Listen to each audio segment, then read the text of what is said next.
I রিক্সা যাবেন? মা তুই এতদিন কইছিলি? তোর আমি এতদিন এত খুঁজছি, তোর আমি কোথাও খুঁজে পাই নাই। বাবা তুমি কেন এখানে আসতে গেলে? তুমি তো জানো তোমার জামাই একজন পুলিশ অফিসার। তোমার জামাই যদি জানতে পারে আমার বাবা একজন রিক্সাওয়ালা, তাহলে কি আমার সাথে সে থাকবে, সংসার করবে? আমাকে সে ছেড়ে দেবে, ডিভোর্স দিয়ে দিবে। এতদিন পর তোরে পাইছি, তোর কথা না কই চলে যাবো? ওফ গড বাবা, তুমি কেন বুঝতে পারছো না? এখন তোমার ক্লাস আর আমার ক্লাস এক না। আমি একজন পুলিশ অফিসারের ওয়াইফ। লোকে যদি দেখে আমি একজন পুলিশ অফিসারের বউ হয়ে একজন রিক্সাওয়ালার সাথে দাঁড়িয়ে কথা বলতেছি, আমার হাজবেন্ডের মান সম্মান কিছু থাকবে? থাকবে না তো। ঠিকই কইছস মা, এখন আর তোর ক্লাস আর আমার ক্লাস এক না। যখন আমাকে ক্লাস এক ছিল, আমি রিক্সা চালা ঘরে আইলে তুই তোরে আইতি, হাইসা কইতি বাবা আমার জন্য কি মজা আনছো। আমি যখন তোরা মজাটা দিতাম, তুই সারা বাড়ি দৌড়ায় দৌড়ায় সবাইরে কইতি আমার বাবা আমার লাগে মজা আনছে। তখন আমাকে ক্লাস এক ছিল।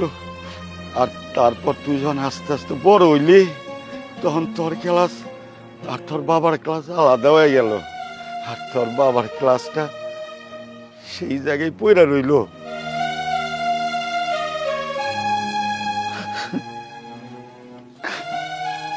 বাবা তুমি কি আমার রাস্তাটা আটকেছো যে আগে যে কথাগুলো বললে সেই কথাগুলো শোনানোর জন্য? না রে মা, তুই চইলা যা। আর পারলে তোর এই নিচু ক্লাস বাপটা রে ক্ষমা কইরা দিস। হ্যালো, এই টাকাটা রাখো আর এখান থেকে চলে যাও।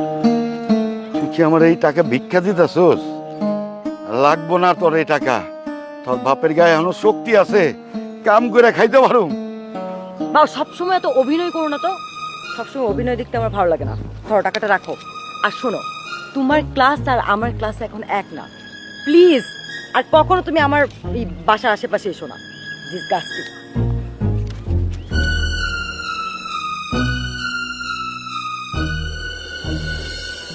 আরে পড়াশোনা করে তো আমি কত কষ্ট করে রিক্সা চালাইছি।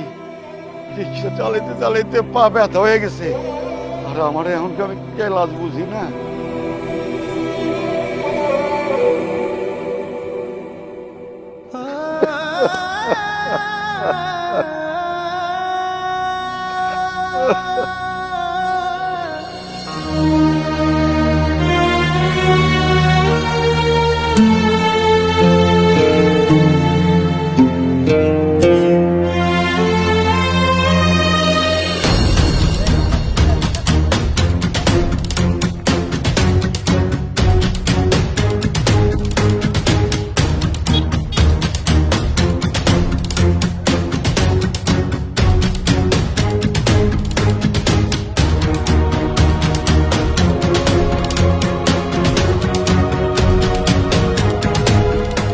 ভাই এখানে? আরে ভাই দেখেন না কোথাকার কোন রিক্সাওয়ালা ঘুষ করে পড়ে রয়েছে, নেশা টেশা করছে না, অসুস্থ। দেখেন তো একটা মানুষ অসুস্থ এখানে পড়ে আছেন, আপনারা সব দাঁড়িয়ে দাঁড়িয়ে দেখছেন। আপনাদের ভিতরে কি মানবতা নেই? চাচা আপনার কোথায় ব্যথা করছে? আচ্ছা আমি দেখছি। আপনারা কেউ পানির ব্যবস্থা করুন, যান। ঠিক আছে, আমি পানি আনতেছি।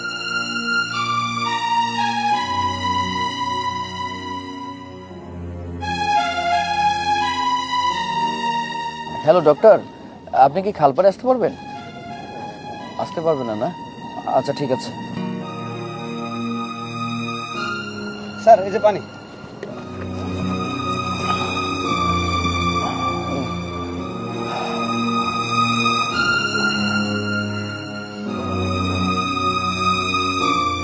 এই ভিডিও অফ করেন, যান এখান থেকে। আপনারা দাঁড়িয়ে আছেন কেন? মজা দেখার জন্য? যান।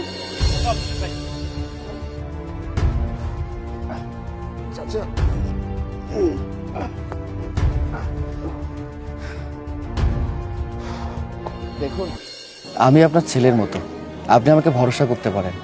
আমি আপনাকে ডক্টরের কাছে নিয়ে যাব, আপনার কিচ্ছু হবে না। থাক স্যার, আপনি অনেক কষ্ট করছেন, আর কষ্ট করেন না। আমি এমনিই ভালো হয়ে যাব। না না না না, আপনি যে পরিমাণে অসুস্থ এমনিতে সুস্থ হবেন না, আপনাকে ডক্টরের কাছে নিয়ে যেতে হবে। ডাক্তার দেখতে অনেক টাকা লাগবো, আমার কাছে অত টাকা নাই। আপনি আমাকে আপনার ছেলের মতো ভাবতে পারেন, টাকা পয়সার কথা আপনাকে ভাবতে হবে না। আপনি চুপচাপ রিক্সায় বসুন, আমি আপনাকে নিয়ে যাচ্ছি। আসুন।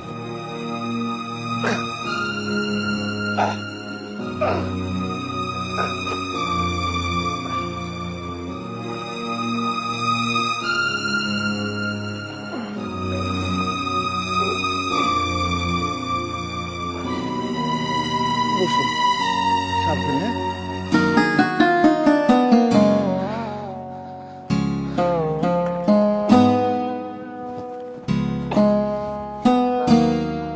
আপনি সত্যি অনেক মহৎ মানুষ। আপনার মতন মানুষ, আপনার মতন সন্তান ঘরে ঘরে থাকা উচিত। আর আপনার মতন পুলিশ ইন্সপেক্টর প্রত্যেকটা থানায় থাকা উচিত। আপনার মতন এমন পুলিশ ইন্সপেক্টর থাকলে আমরা মানবিকতা শিখতাম। স্যার, আমার না পুলিশের প্রতি একটা ঘৃণা ছিল। পুলিশকে আমি পছন্দ করতাম না। আর এই ভুল ধারণাটা আপনাকে দেখার পরে ভেঙে গেল স্যার। স্যার, আপনাকে স্যালুট জানাই স্যার। শুনুন, এখন এসব কথা শোনার কোনো সময় নেই। আমি পুলিশের চাকরি করি, এটা সত্য, কিন্তু দিন শেষে তো আমিও মানুষ। একজন মানুষ হিসেবে একজন মানুষের বিপদ আপদ সবগুলো বিষয় আমার দেখা উচিত, বোঝা উচিত। একটা মানুষের সমস্যা হতেই পারে, তাকে সাপোর্ট দেওয়া, তার পাশে থাকা আমার দায়িত্ব। সেই কাজটা আমি করছি। আমি আপনাদের মতো চিন্তার মানুষ না যে মানুষের বিপদ দেখে মজা নিতে হয়। ভালো থাকবেন।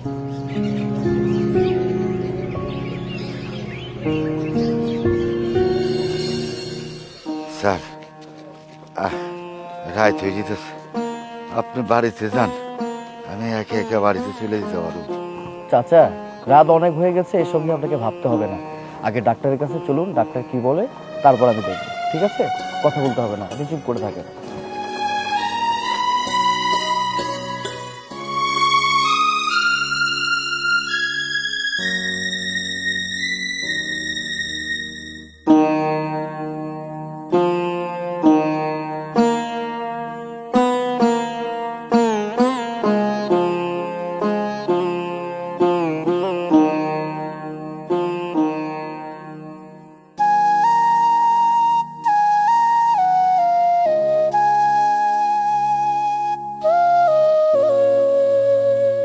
এই তো চলে আসছি প্রায় এখানে।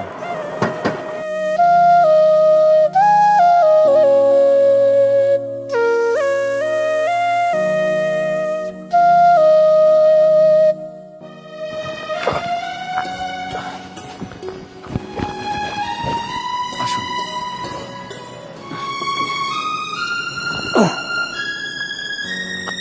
আসুন, সাবধানে আসুন। ডক্টরের কাছে চলে আসছি।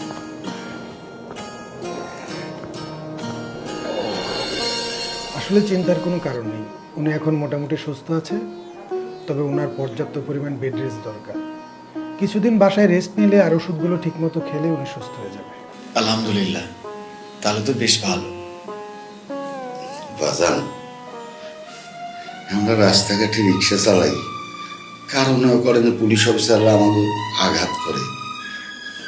এর জন্য পুলিশের প্রতি আমার একটা ঘৃণা ছিল, কিন্তু তোমার মতো ন্যায়পরায়ণ নিষ্ঠাবান পুলিশ অফিসার আমাদের দেশে আছে বলেই আমরা একটু শান্তিতে বাস করতে পারি। বাবা, এখন এত কথা বলতে হবে না। কথা বললে আপনি আরো বেশি অসুস্থ হয়ে পড়ে যাবেন। আপনি এখন আমার সাথে বাসায় যাবেন, খাবেন, থাকবেন। যেদিন সুস্থ হবেন সেদিন আপনি আপনার বাসাতে যাবেন। না না বাবা, তা হয় না। আমি এখন রিক্সা চালায় বাসায় চলে যেতে পারবো। আরে না, আমি আপনার ছেলের মতো একটা কথা বলেছি, আমি বিশ্বাস করে আপনি সেই কথাটা রাখবেন। চলুন ডক্টর সাহেব, আজকে তাহলে আসি। ভালো থাকবেন। ভালো থাকবেন। আর বাবা, ওষুধগুলো ঠিকমতো খাবেন।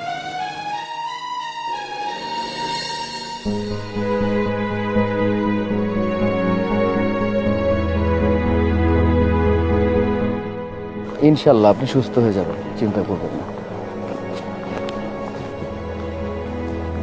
সাবধান।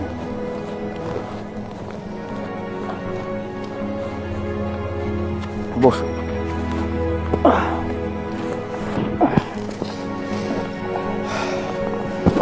আমার বাসা এদিকে। হ্যাঁ,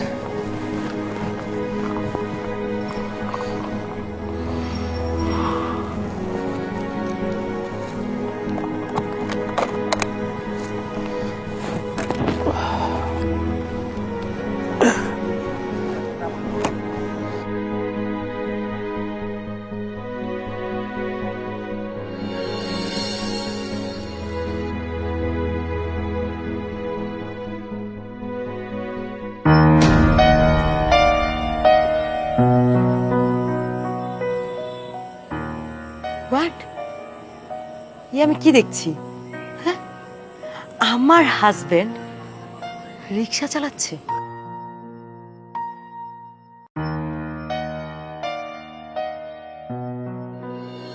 আশ্চর্য হয়ে গেলাম। হ্যাঁ, আমার হাজবেন্ড একজন পুলিশ অফিসার, সে কিনা রিক্সা চালিয়ে বাসায় আসছে। Shit.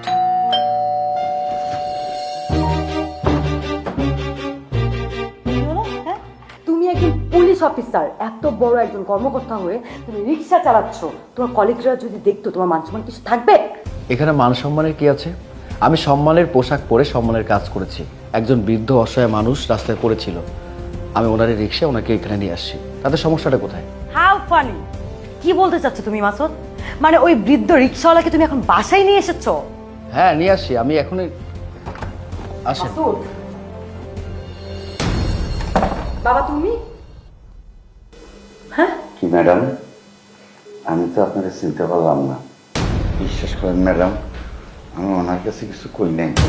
মারিয়া, আমি তো একটা জিনিস কোনোভাবে বুঝতে পারছি না, তুমি ওনাকে বাবা বলে ডাকছো। আসলে কাহিনীটা কি আমি জানতে চাই। এক্সকিউজ মি, আমি রিক্সাওয়ালাটাকে কিছুই বলিনি। উনি অসুস্থ হয়ে পড়েছিল, আমি ওনাকে ডক্টরের কাছে নিয়ে গেছিলাম। ডক্টর আমাকে বললো যে ওনার রেস্টের দরকার, ঠিক মতো খাওয়া দরকার। তাই ভাবলাম আমাদের বাসায় নিয়ে আসি, তাহলে ভালো কিছু হবে, এই জন্য নিয়ে আসছি। না স্যার, আপনি আমার জন্য অনেক করছেন, আর কিছু করতে হইব না। আর আমি এখন সুস্থ হয়ে গেছি, আমি এখন চলে যেতে পারবো। আপনি এত রাতে চলে গেলে কোথায় থাকবেন? আপনার কি পরিবার, ছেলে মেয়ে কেউ আছে? না না, আমার কোনো ছেলে মেয়ে নাই। একটা মাইয়া ছিল, কিন্তু মাইয়া আমার সাফ সাফ জানাই দিছে আমি নাকি তার ক্লাসে পড়ি না। কি বলেন? আপনার মেয়ে আপনাকে বলেছে যে আপনি কোনো ক্লাসের মধ্যে পড়েন না? বাবাদের কোনো ক্লাস হয় নাকি? বাবা ধনী না গরিব, রিক্সা চালায় না কোটি টাকার ব্যবসা করে, সেটা তো ব্যাপার না। বাবা আছে সেটাই তো বড় ব্যাপার। বাবারা নিজের জন্য কোনো কিছু কেনে না, কিন্তু সন্তানের জন্য কোনো কিছু কেনার চেষ্টা করে। সেই মেয়ে আপনাকে এইসব কথা বললো? তোমার মতো সব সন্তানরা যদি বুঝতো তাহলে তো ভালোই হইতো। বাবা, বাবা, মারিয়া, তুমি তোমার বাবাকে আটকাবে না? বাবা? কে বাবা? কিসের বাবা? কিসের বাবা? কার বাবা মানে? উনি তোমার বাবা, সেটা আমি আজ করতে পেরেছি। আর তাছাড়া তুমি নিজের মুখে বলেছো উনি তোমার বাবা। আমি এতটা বোকা না যে আমি বুঝতে পারি না। আমি তোমাকে কিছুই বলিনি। তাছাড়া আমি তো তোমাকে অনেক আগেই বলেছি আমার বাবা বিজনেসম্যান, আমার বাবা ব্যবসা করে।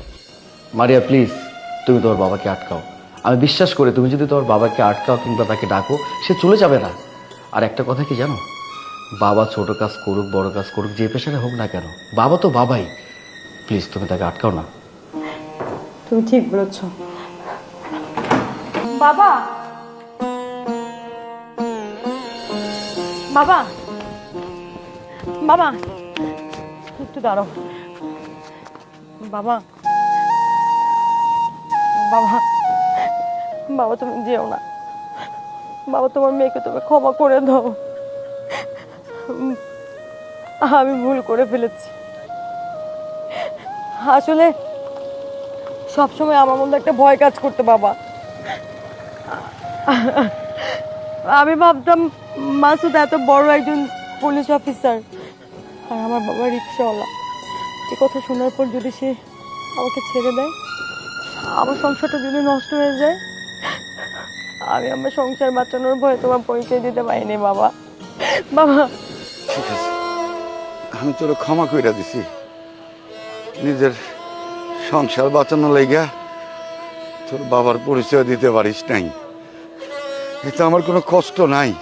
আমি দোয়া করি তুই তোর স্বামী সংসার নিয়ে যেন সুখে থাকতে পারিস। আসি। বাবা, আপনি যাবেন না, আজকে আমাদের সাথে থেকে যান। এই বাড়িতে আপনার মেয়ের পরিচয় থাকতে হবে না, আমি আপনার ছেলে, সেই পরিচয় থাকবে। তোমার মতো এরকম সন্তান প্রতিটি ঘরে দরকার। বাবা চলো তো ভিতরে, চলো চলো বাবা।